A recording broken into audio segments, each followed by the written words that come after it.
This show is produced by the Harwood Podcast Network.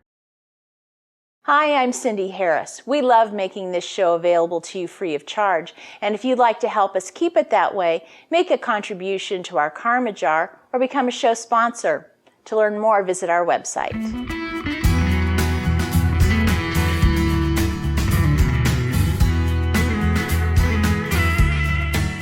Hi, and welcome back to the Bead Workshop. Today we're going to be making our first pair of earrings. Now, when I was coming up for the design for this earring, I wanted something where you could use all kinds of different beads, really anything that kind of caught your eye. And what I did is I went to the craft store and I found this little package of beads. It's got all sorts of different sizes and shapes in it, but everything is kind of in the same color hue. And I went ahead and designed an earring that I think would use these kinds of miscellaneous beads that you may have around the house, or if you want to just buy a package like this at the craft store. So let's go to our design. Here it is on the side. You can see we're doing a French wire finding. Sometimes they call it a fish hook wire. And then you can see we're going to be needing a jump ring, some medium-sized beads. Those are here and here. We're going to be using a flat bead. I really liked the way that flat bead kind of played off these two other beads. I thought it looked kind of interesting. One large bead, which is here, just a small bead at the end of the finding here, and then we're going to be using a head pin for our finding. Now I've done just the drawing for the one earring. Of course you'll make two, and so over here on the side is where I have how many of each you'll need, and this is for making two of the earrings. So let's get started. Now here are the findings that we're going to be using.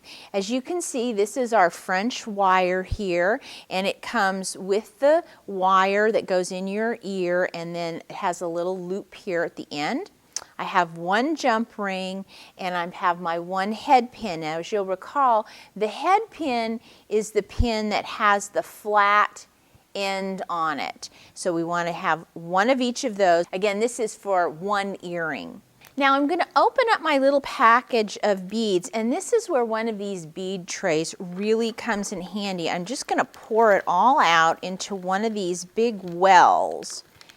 That way I can kind of see what I have available to me. Now as I look at my design, I can tell for sure that I want to use this bead for my nice large bead here.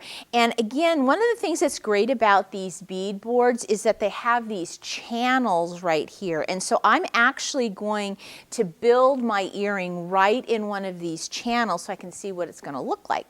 So I know I'm going to use that for my large bead, and I know it has a couple of different types of flat beads. It has a light one and a dark one. Well, I think because the flat bead is so close to the large bead, I'm going to go with a light colored flat bead. And then I'm going to need on either side here two medium-sized beads. Now, I can have them be the same color, or I can have them be different colors. So as I kind of look through my stash here of beads, I see I have this kind of barrel-shaped bead, and that might be kind of interesting. So I'm going to put one at the top and one at the bottom. And as I look at this earring, it's really kind of interesting that I have the focus be the large bead here in the center and then the lighter beads on the outside. So that looks kind of neat. And then all I need is a small bead at the very end. So I think I'll choose one of these. And that's basically what this little bauble earring is going to look like. Now as you find your beads that you're going to be using, do play with them a little bit and see the different variations that you can come up with. So I'm going to begin by getting my head pin out. We're actually going to build this from the bottom up. So I've got my head pin, and I'll start by threading my small bead, then my medium bead, my large bead, my flat bead, and then my other medium bead. Now you can see right here, this is exactly what this bauble is going to look like. I think it looks really nice. But we need to put a little wire loop, which we learned how to make last time, here, because that's going to connect to our jump ring. So now I'm going to get my jewelry tools out. Now if you recall, when we make a wire loop, we want to leave a little bit of wire at the top. So I'm going to snip that off. And then I've got my round nose pliers. I'm going to come to the base and I'm going to bend that towards me in a right angle, just like that. And then I'm going to take, and I want this my jump ring is fairly small, so I'm going to go maybe just a little bit beyond the edge here of my pliers, and I'm going to bend that around. And then I'll grab my jump ring and hook that on there and go ahead and close that loop. So as I hold my earring, there it is. But I have to get, now if you'll notice on our diagram, we've got to get the jump ring on the wire. So I'm going to take my pliers, and if you remember with a jump ring, we just grab it on either side of the opening and we just sort of split it.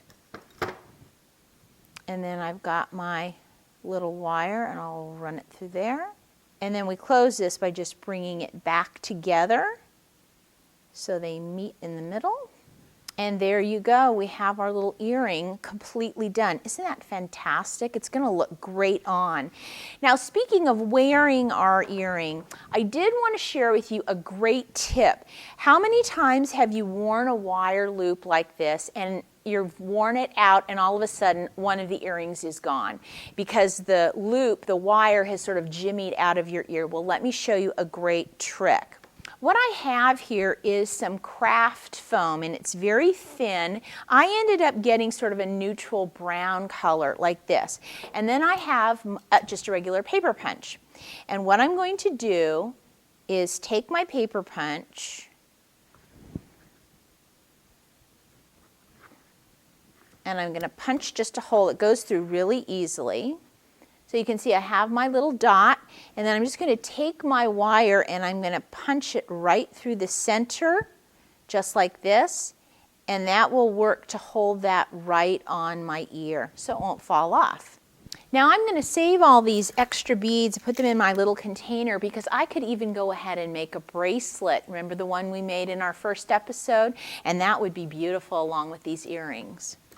I think the real key, though, is finding the beads that you like. And if you're looking at the store and you're feeling a little overwhelmed, why not get a package of beads that has a lot of different sizes and shapes, and then you can make a bauble earring and it will look totally different every time you make it. Well, if you'd like to get the drawing and the list of supplies that you need for these earrings, just go to our website and go to the Bead Workshop show notes, and I'll have it all there for you. You can either print it or download it totally for free. Also, if you have any questions for me, please send me an email. I'll see you next time.